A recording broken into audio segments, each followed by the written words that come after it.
Alright, this is Uncanny Excellent Men 171.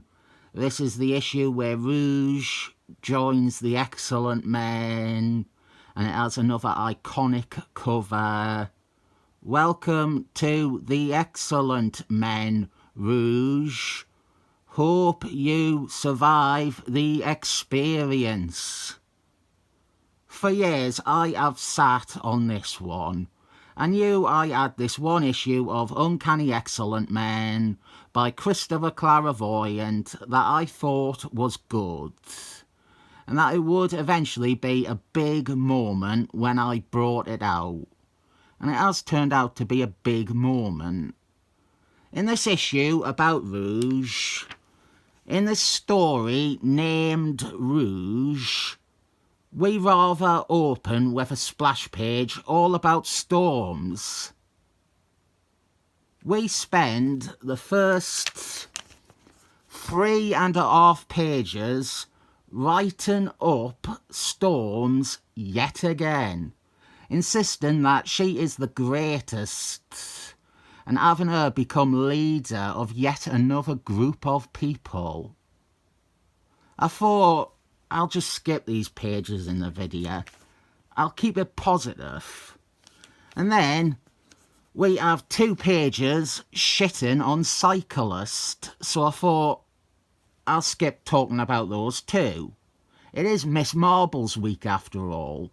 It's not moan about Christopher Clairvoyant week, is it?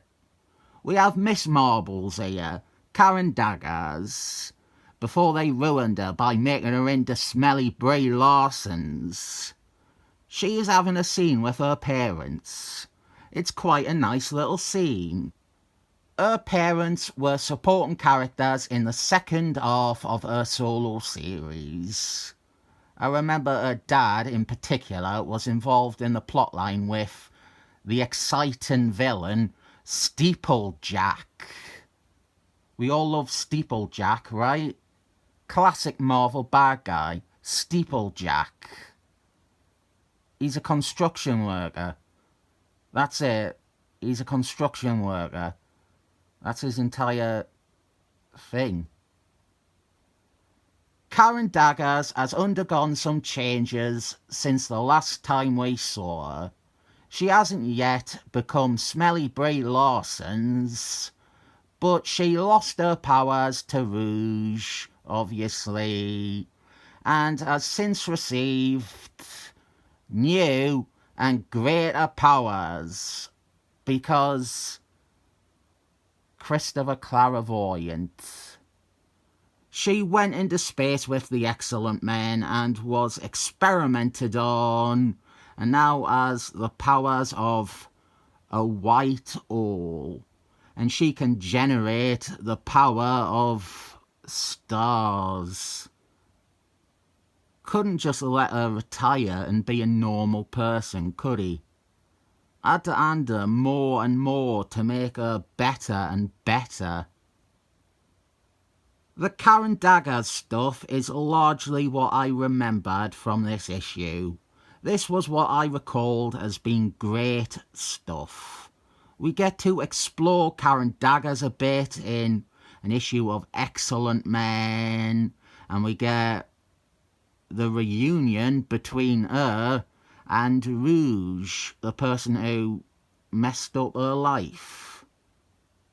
Meanwhile, over at Excellent Men house, we have some downtime moments with some of the characters, and then there is a knock at the door, and it is Rouge, one of the team's enemies. Decent staging with this scene. This bit with Steelman and Rouge, this was the basis for the cover for the classical Excellent Men reprint of this issue. It's an okay cover, but it doesn't, and it can't, compare to the original. Rouge has come to the Excellent Men because her powers are becoming a problem. She cannot control them, and I was going to talk about Rouge's history between her first appearance and this. So let's do that. In Uncanny Excellent Men 154, we had our first encounter between Rouge and the Excellent Men, where they got into a fight.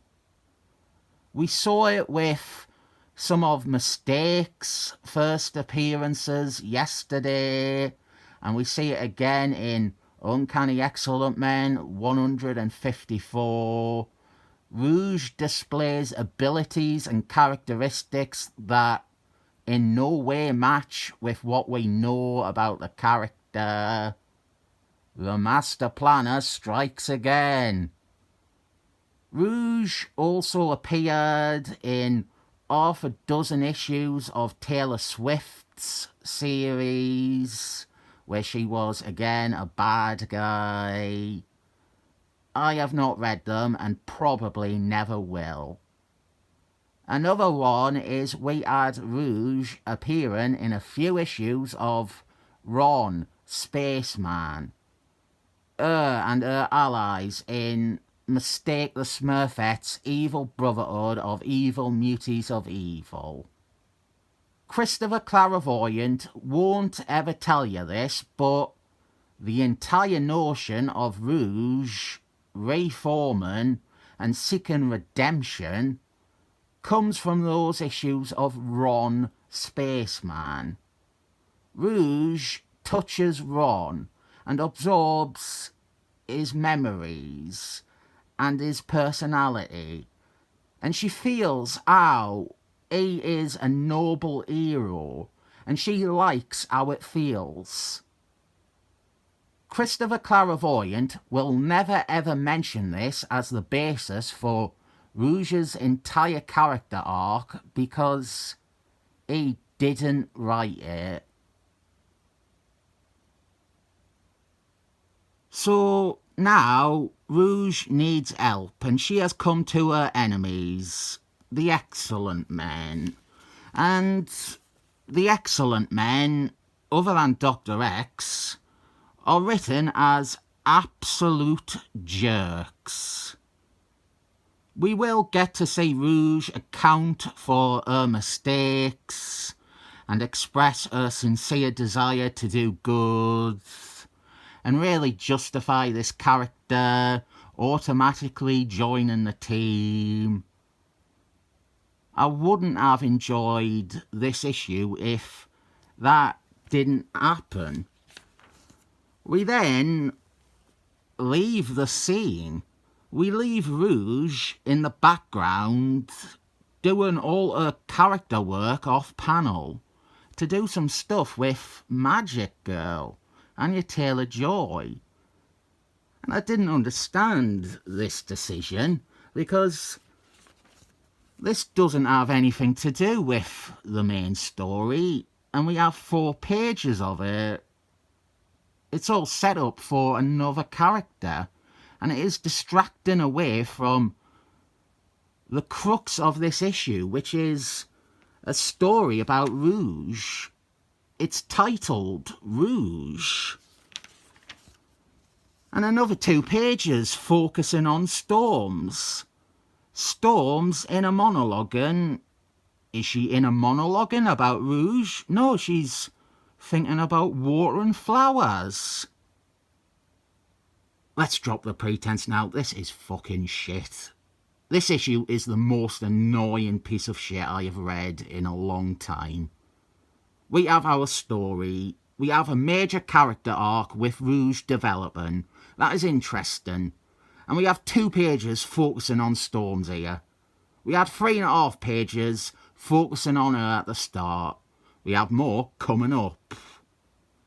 Defenders of Christopher Clairvoyant will be arguing it's a team book. You just don't understand the point of team books. You're meant to see all the characters like this.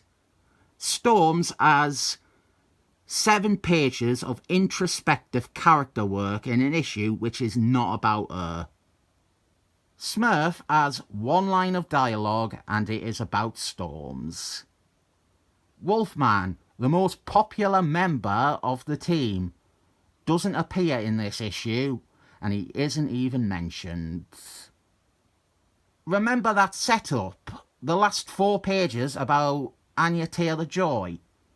When Christopher Clairvoyant does tell that story, he blue tacks Storms into it as a main star in what is meant to, again, be another character's story. I hate Storms. I really do. It's nothing to do with her or her character. It's entirely to do with Christopher Clairvoyant and her fans and all the gay people who want Storms to peg them. Dr. X calls the team back and tells them that off-panel, Rouge convinced him that she is sincere, that she is apologetic and remorseful about her past actions, and that now she is a member of the Excellent Men. Rather than show Rouge being grateful for this, or show any of the team react to this, it's just Storms. Storms reacts to it. She finds it outrageous and she is angry. Would it be nice to maybe hear what Smurf thinks? He probably would believe in forgiving Rouge. Or maybe Elliot Pride. She might recognise that Rouge is quite young and relate to that. Or Steelman. Steelman believes in second chances. But no, Storms. It's all about Storms. Then we have this great bit, which is now the most annoying bit of the issue because it is out of place in such a horrible wreck.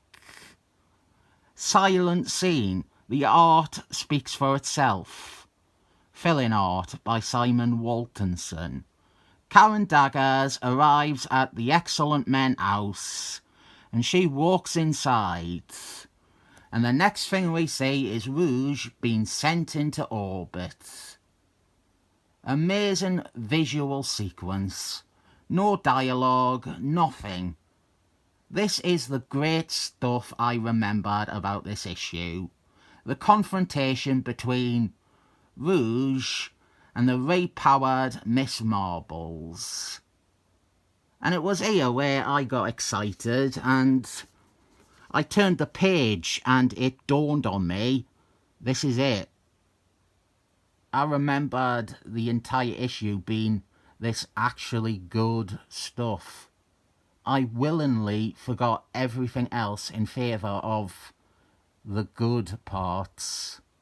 This is the cover of the comic. This is what they put on the front to get people to buy it. It looks exciting. It promises a story. It promises stuff like this scene. You know what isn't on the cover? Storms being leader of the Morlocks. Storms watering her flowers. Storms yelling at Dr. X for making Rouge a member of the team. Storms now doing a 180 and accepting Rouge so that she can be the moral centre. Storms doing another 180 4 panels later because Christopher Clairvoyant now presents another scenario where Storms wouldn't be in the right to accept Rouge. And the story ends with another fucking page all about Storms and how it all affects Storms. How this victimised Karen Daggers and this repentant Rouge. How it is all about her and her fucking... Oh, fuck. This fucking piece of shit. There is quality in here, and a pathetic Scottish man didn't realise it and pushed it to the background in favour of the same old shit. This is not about Rouge. This is not about Karen Daggers. This is not about the excellent men. There are ideas and there are characters there to make you think that, but 50% of this comic is about a character who has no real connection to what is being presented as the main story.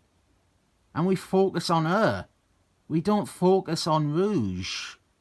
Rouge barely even has dialogue that isn't establishing this new character arc for her. And Karen Daggers, this is it as well. This is what we get for Rouge and Karen Daggers. This was all Christopher Clairvoyant could be bothered to do with that idea. A few pages. They just aren't as interesting as a perfect woman being internally conflicted over every conceivable thing. Even Dr. X isn't errant faith in the goodness of Rouge. That is nice, and that would be a great thing to explore. But all of that happened off-panel, and he's wrong because Storms says so. And then he's right because Storms says so. And then he's wrong because Christopher remembered that Karen Daggers is in the scene, and Storms not siding with the victim makes her not seem perfect. This is... Right, I hated the majority of this comic. I am not tearing it up because there's those few pages. But I tell you what, it's getting this year's Golden Splat Award uncontested. And it's getting a 7 thumbs up. And what I hoped to be a positive week talking about Miss Marbles is ruined by Christopher Clairvoyant.